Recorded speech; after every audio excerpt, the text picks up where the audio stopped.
As many of you know, Sargon of Akkad has recently put forth a petition asking for social justice classes to be suspended until they were reviewed and the information in them which is not scientifically correct or is not provably correct or is not correct, we'll just say, is removed, and that they are reconstituted with only information under the premise that you're paying a university to teach students things, and the stuff that they should teach them should be correct information. Now, I'm not here to tell you whether you should sign it or you shouldn't sign it, but I think you should give it a read. For myself, I think that the pressing issue is that some things are taught as a social science that are not the same as scientific. They're more social advocacy, and they're not always identified as such. I've listened to Sargon and other people speak on this, and I had a couple of thoughts that I wanted to share specifically about social science and social advocacy and taxonomy and the use of terms and language. So here are my thoughts on the issue.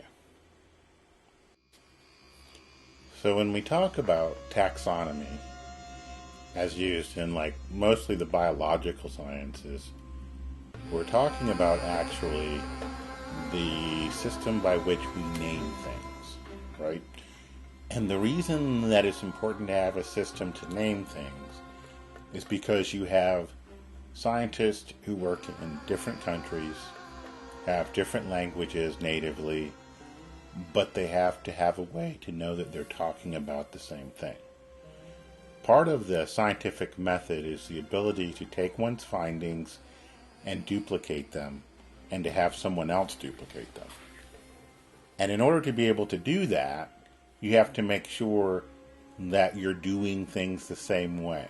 You have to use a language, you have to define terms such that you know that when you are, say, in America and you are doing an experiment and you send it to your colleague in Norway, that he's doing the same experiment. In the social sciences, they use experimentation and they use observation to identify, to name, to describe, to say how things function with related to individuals and societies.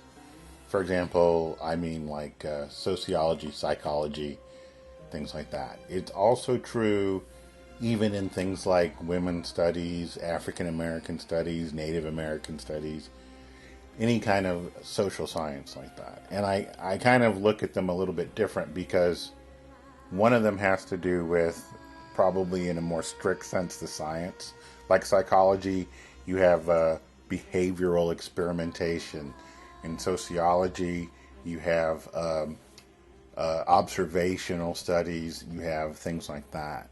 When you get to studies of groups, of specific populations, then it tends to be more descriptive of the life experiences, the societal makeup, and things like that, and it becomes more applied, right? So, say in sociology and psychology, I think you deal more with theoretical stuff, and when you start to study groups, like women's studies and things like that, in its purest form, you're studying observational things of how those groups interact amongst themselves and with other groups and with society in general.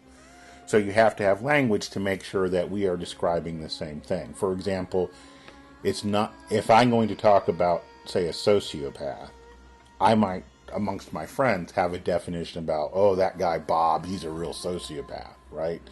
But that might not be descriptive. If I say to somebody, it has to be within the idea of what are the characteristics that he's displaying and things like that. So what you're going to find is that the common language description of that word and what it conveys is not going to be the same as the scientific description of the same word. And usually the scientific description is more narrow on purpose to make sure that we are talking about one thing and only one thing. The problem that you have is people will use things that are described in studies using social sciences, and then they will use it in common language or common parlance to mean its general definition, and it creates confusion. So that is why, for example, when somebody describes something like a patriarchy, there's a specific definition of what constitutes a patriarchy. But when somebody talks in a feminist idea about, oh, we live in a patriarchy, that definition may not hold. But people know kind of that they mean a society dominated by men and where men have an advantage, which is not the same as a scientific definition of what a patriarchy is. But since they use them interchangeably, and most people who are not scientists tend to use terms interchangeably or use them more loosely, then they can take things that apply in a strict scientific sense and apply it normally, or they can apply a scientific veneer over someone's opinion just by using language that a scientist might use or quoting some scientist. Now, the problem that creates when we're having debates or when we're talking about issues that occur in society generally is that by capturing a term or a group of terms, that you can have a conversation that might be correct based upon your narrow definition of what patriarchy is, or what a rape culture is, or what systems of oppression are. And say someone is oppressed under those definitions, but they might not meet the standard of being oppressed by the way people commonly use the term, or people understand the terms, or you might create impressions that are not actually accurate, and while at the same time being able to defend your usage of the term based upon a narrow definition, which creates confusion amongst the public and makes it difficult to argue, because one side of the discussion or debate is using a term to mean one definition, whereas the other side is purposefully using a different definition to enable them to have an advantage in the debate. So I think that a lot of the confusion and a lot of the anger and a lot of resentment comes because when defining terms, people define terms one way in one set of circumstances and then use them in an entirely different way in order to gain an advantage in argument, in order to make it so that you have to admit this occurs, and then once you admit using the narrow definition, then they use it in the wider definition and then come back and say, you admitted already that this occurred. Now, when we talk about social justice, on the other hand, what we're really talking about is the advocacy for a particular group. When we talk about social science, we're talking about identifying, naming, describing, showing how things function. Usually, social sciences are going to be neutral relative to political agenda. At their best, they're just trying to give language or a theory to understand what's happening in reality. They're not necessarily trying to change the reality. Social justice, in contrast, is usually set with the agenda of changing the reality in some direction.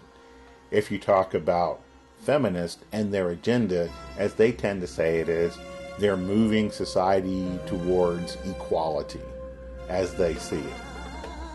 You're talking about African American studies, you're talking about telling the story and the interactions of the African American people. If you talk about a group called like Black Lives Matter, for example, or the NAACP, or the Rainbow Push Coalition, they have agendas in terms of changing society's interaction with African American students, or people, sorry, not students.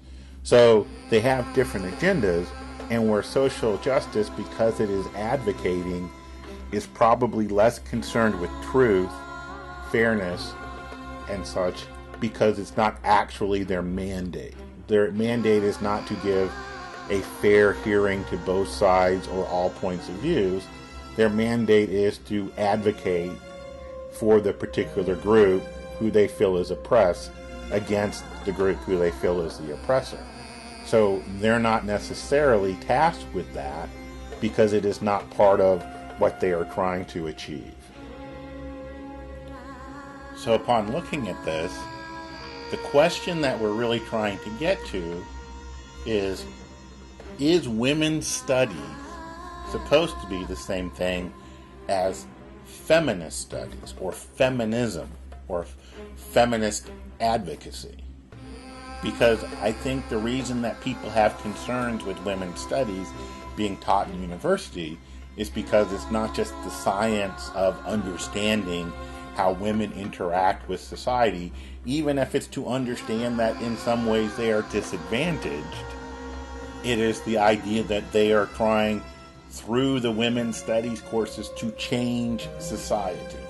And if you know about the Heisenberg uncertainty principle, about when you measure a particle, you change the particle, you might say, when we apply that to women's studies, when we measure women's interactions with society, society will change as a relation to having it measured, because by measuring it, we interact with that relationship. To really stretch an analogy, the question is, are you trying to just measure that relationship, or are you trying to skew or change or advance or retard the relationship in and of itself? When we're talking about African American studies, are they just teaching this is what is in reality? Or are they trying to teach the students in such a way to get them to change that reality? In which case, it's no longer science, it's advocacy. Can you have scientific advocacy? Yes, you can. But I think the problem is that there are things that are being taught as science that are really advocacy, and that people might not mind if they were taught as advocacy or even history, but they're being taught as science. Now here's the thing. In the same way that when people discuss women in STEM, they say the reason that there aren't many women in STEM is because women do not go into science, technology, engineering, mathematics as much as men do. And maybe that's true or maybe that's not. But we all make choices in terms of careers, and when people decide that they're going to major in women's studies, African American studies, or some other kind of studies, LGBTQ studies, that they're doing so because they probably have a greater than normal interest in that area, just like somebody who majors in biology or engineering may have a greater than normal interest in that area, or maybe they might think there's money in engineering. But they make that choice, and so they tend to control the debate of those areas, because those are the people who chose to go into those areas, and then they're the ones who are going to end up teaching those areas. If you think men and women are treated equal in a society, you're going to tend not to go into women's studies. If you feel that African Americans are treated just like everybody else, you're going to tend not to go into African American studies. So in some sense, the faculties in those areas are self-selecting, just like the history faculty is self-selecting for people who choose areas that they're interested in. If they're interested in the French Revolution, it's because they probably had some interest in the French Revolution. If they're interested in the War of the Roses, for the same reason. I don't think I need to give you 1,000, examples of it. I think it's pretty clear. So the expectation is the people who go into social sciences, specifically those that are related to a specific group, women's studies, gay and lesbian studies, African American studies, are people who have a greater than normal interest in those groups and would be more likely than normal to be advocates for that group. And then their challenge is going to be, am I a scientist or am I an advocate? Am I going to teach people the science of what's going on, the actual facts that are reproducible, that actually predict, that actually are able to describe? Or am I going to try and make the world a better place by teaching students the way that I see things, even if I have no proof of it? I'm not really sure to the extent that having a petition on that issue will or will not change anything. But I do think that if you're somebody who works in that field of endeavor, you owe it to yourself to ask yourself those and make sure that if you're going out and you're teaching other people about that field of endeavor, that you're teaching them what actually those relationships are, that you're teaching them what can be proven, and that you demarcate what is actually something that there is some fact behind from what is your opinion on those things, so that people can tell. It feels like, in a general sense, if I was someone who was teaching a topic in a college, I would feel like I was doing a disservice to my students if I was filling them with only my personal opinions for a political gain down the road. Of course, that's just how I see it. I don't claim to have any answers to where that line is between science and advocacy, but I think that there is a line, and sometimes we cross it. Well, anyway, those are my thoughts. I'm sure you have some of your own. I look forward to reading any comments that you might choose to share. I hope you have a great day, and as always, don't forget to like and subscribe.